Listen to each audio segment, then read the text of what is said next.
Low ಮಚ್ಚ ಇವಾಗೆಲ್ಲ ಮಕ್ಳು ಬೋಳಿ ಮಕ್ಳು ಆಗ್ಬಿಟ್ಟವ್ರಪ್ಪ.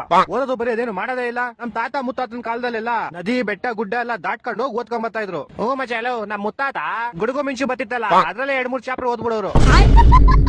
ಲೋ ಮಚ್ಚ ನಮ್ ತಾತ ರಾತ್ರಿ ಹೊತ್ತು ಬೆಕ್ಕಣ್ಣು ಉಳಿಯುತ್ತೆ ಗೊತ್ತಾ ಪಳ ಪಳ ಅಂತ, ಅದ್ರಿಂದ ಓದ್ಕಂತಿದ್ರು. ಲೋ ಮ್ಯಾಮ್ ನಮ್ ತಾತ ನೋಡ್ರಿ ಅಕ್ಕ ಪಕ್ಕ ಮನೆಯವರೆಲ್ಲ ಉರ್ಕೊಳ್ಳೋರು. ನಮ್ ತಾತ ಆ ಬೆಳ್ಕಲೆ ಓದ್ಕೊಂಡ್ಬಿಡೋರು. ಲೋ ಮಾಮ್ ತಾತ ಮುತ್ತಾತನೆಲ್ಲ ಬಿಟ್ಟಾಕ್ರಲ್ಲಿ ನಾವೆಲ್ಲ ಹೆಂಗ ಓದ್ತಾ ಇದ್ವಿ. ಹೂ ಮಚ್ಚಲ್ಲ ನಾನು ವಾಚ್ದ ಲೈಟ್ ಬತ್ತಿತ್ತಲ್ಲ ಅದರಿಂದ ಓದ್ತಿದ್ದೆ. ಹೊಟ್ಟೆ ಎಷ್ಟು ಉರ್ತಾವ್ರ. ಲೋ ಮಾಮ್ ನಾನು ಕಲ್ನ ಒಂದಕ್ಕೊಂದ್ ನೋಡೋರೆ ಬೆಂಕಿ ಕಿಡಿ ಬತ್ತಿತ್ತಲ್ಲ ಅದರಿಂದ ಓದ್ತಿದ್ದೆ. ಎಂತ ದೊಡ್ಡ ತಿಕ್ಕಲು ಕುಡುಕ್ ನನ್ ಮಕ್ಳು. ಲೇ ಮಚ್ಚ ನಮ್ಮ ಮನೇಲಿ ನಾನು ರಿಮೋಟ್ ಲೈಟ್ ಬರುತ್ತಲ್ಲ ಆ ಲೈಟ್ ಇಂದ ಓದ್ತಿದ್ದೆ. ಒಂದೊಂದಲ್ಲ ಲೋ ಮಾಮ್ಸ್ ನನ್ ಕತೆ ಕೇಳ್ರಿ. ಇಲ್ಲಿ ಒಂದ್ ಬುಕ್ ಬೆಂಕಿ ಹಚ್ಬಿಡ್ತಿದ್ದೆ. ಆ ಬೆಂಕಿ 6 ವರ್ಷದಲ್ಲಿ 3-4 ಬುಕ್ ಓದ್ಬಿಡ್ತಿದ್ದೆ. ನನ್ನ ಮಗನಲ್ಲ. ಅರೆ ಮಚ್ಚ ಒಂದ್ ತಪ್ಪ್ ಮಾಡ್ಬಿಟ್ಟೆ ನೀನು. ಏನ್ ತಪ್ಪ್ ಮಾಡ್ಬಿಟ್ಟೆ? ನಿಂಗೆ ನಿಮ್ ತಾತಂಗೆ ಓದಕ್ ಇಷ್ಟೊಂದು ಚೂಳಿದಿದ್ರೆ ಒಂದ್ ಕ್ಯಾಂಡ್ಲಿ ತಗೊಂಡ್ಬಿಡ್ಬೇಕಾಯ್ತು.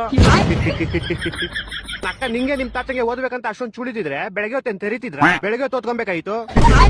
ಅಕ್ಕ ನೀನೇನ್ ಅವಲೇ ನಗ್ತಾ ಇದ್ಯಾ? ನಿಮ್ ತಾತ ಮುತ್ತಾತನ ಬಗ್ಗೆ ನಮ್ಗೇನ್ ಗೊತ್ತಿಲ್ಲ ಅನ್ಕೊಂಡಿದ್ಯಾ? ಇನ್ನು ಗೊತ್ತಿಲ್ಲ ಮಚ್ಚ ಇವ್ರ ತಾತಂದಿರ್ಗೆ ಒಂದೊಂದ್ ಕ್ವಾರ್ಟರ್ಗೆ ಜಮೀನ್ಗಳು ಮಾರ್ಕಂತಿದ್ರು ಇವ್ರ ತಾತಂದಿರು. ಅವನೇ ನಗ್ತಾವ್ ನೋಡೋನು ಬೇವರ್ಸಿ.